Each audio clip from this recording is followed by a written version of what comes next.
Hello ಎಲ್ರಿಗೂ ನಮಸ್ಕಾರ. ನಾನು ಸೀತಾ. ನನ್ನ ಚಾನಲಿಗೆ ಸ್ವಾಗತ. ನಾನಿವತ್ತು ಮಸ್ಕ್ ಮೆಲನ್ ಜ್ಯೂಸನ್ನು ಮಾಡೋದು ಹೇಗೆ ಅಂತ ತೋರಿಸ್ಕೊಡ್ತೀನಿ.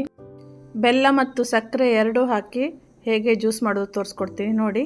ಮಸ್ಕ್ ಮೆಲನನ್ನು ನೀಟಾಗಿ ನಾನು ಕಟ್ ಮಾಡ್ಕೊಂಡಿದ್ದೇನೆ. ಇದನ್ನು ಸಣ್ಣ ಸಣ್ಣ ಹೋಳನಾಗಿ ಮಾಡಿ ಮಿಕ್ಸರಲ್ಲಿ ಹಾಕಬೇಕು. ಬೆಲ್ಲ, ಪೆಪ್ಪರ್ ಪೌಡರು, ಯಾಲಕ್ಕಿ ಪೌಡರು ಮತ್ತು ಪಿಂಚ್ ಆಫ್ ಸಾಲ್ಟ್, ರುಚಿಗೆ ಸ್ವಲ್ಪ. ಅದು ಬೆಲ್ಲ ಹಾಕಿದಾಗ ರುಚಿ ತುಂಬ ಚೆನ್ನಾಗಿ ಬರುತ್ತೆ. ಹಾಗಾಗಿ ನಾನು ಬೆಲ್ಲದೊಟ್ಟಿಗೆ ಉಪ್ಪು ಕೂಡ ಒಂಚೂರು ಹಾಕಿದ್ದೇನೆ. ನೋಡಿ, ಜ್ಯೂಸ್ ರೆಡಿಯಾಗಿದೆ. ಕಲರ್ ನೋಡಿ, ಬೆಲ್ಲ ಹಾಕಿರೋದ್ರಿಂದ ಆ ಕಲರೇ ಚೇಂಜ್ ಆಗಿದೆ. ಬೆಲ್ಲ ಆರೋಗ್ಯಕ್ಕೆ ಒಳ್ಳೆಯದು, ಹಾಗಾಗಿ ಆದಷ್ಟು ಬೆಲ್ಲ ಹಾಕಿಯೇ ಜ್ಯೂಸ್ ಕುಡೀರಿ. ಸಕ್ಕರೆ ಹಾಕಿ ಕೂಡ ತುಂಬ ರುಚಿಯಾಗುತ್ತೆ, ಬಟ್ ಬೆಲ್ಲ ಹಾಕಿ ಮಾಡಿದರೆ ಆರೋಗ್ಯಕ್ಕೆ ಒಳ್ಳೆಯದು. ಬಟ್ ಸಕ್ಕರೆ ಇಷ್ಟ ಆದವರಿಗೆ ಸಕ್ಕರೆ ಕೂಡ ಹಾಕಿ ಮಾಡ್ಬೋದು. ನೋಡಿ, ಈ ಥರ ನಾನು ಹೋಳುಗಳನ್ನಂಗೆ ಮಾಡಿಕೊಂಡು ಮಿಕ್ಸರಲ್ಲಿ ಹಾಕ್ಕೊಂಡಿದ್ದೇನೆ. ಸಕ್ಕರೆ ಆ್ಯಡ್ ಮಾಡಿದ್ದೇನೆ, ಹಾಗೆ ಯಾಲಕ್ಕಿ ಪೌಡರನ್ನು ಹಾಕಿದ್ದೇನೆ.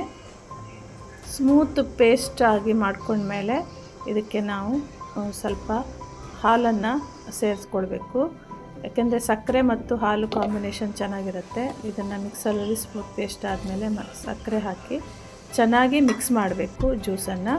ನೋಡಿ, ರಾಶಿ ನೀರು ಹಾಕಲಿಕ್ಕಿಲ್ಲ, ಹಾಲು ಹಾಕೋದ್ರಿಂದ ನಾನು ನೀರನ್ನು ಕಡಿಮೆ ಹಾಕಿದ್ದೇನೆ. ನೋಡಿ, ಮಸ್ಕ್ ಮೆಲನ್ ಜ್ಯೂಸ್ ರೆಡಿಯಾಗಿದೆ. ಇದು ಕೂಡ ತುಂಬ ಟೇಸ್ಟಿಯಾಗಿರುತ್ತೆ. ಯಾರಿಗೆ ಸಕ್ಕರೆ ಇಷ್ಟ ಅವರು ಹೀಗೆ ಮಾಡಿಕೊಂಡು ಕುಡಿಬೋದು. ನೀವು ಕೂಡ ಟ್ರೈ ಮಾಡಿ. ವಿಡಿಯೋ ಇಷ್ಟ ಆದರೆ ಲೈಕ್ ಮಾಡಿ, ಸಬ್ಸ್ಕ್ರೈಬ್ ಮಾಡಿ, ಶೇರ್ ಮಾಡಿ. Thank you. ವಿಡಿಯೋ ನೋಡಿದ್ದಕ್ಕೆ ಧನ್ಯವಾದಗಳು.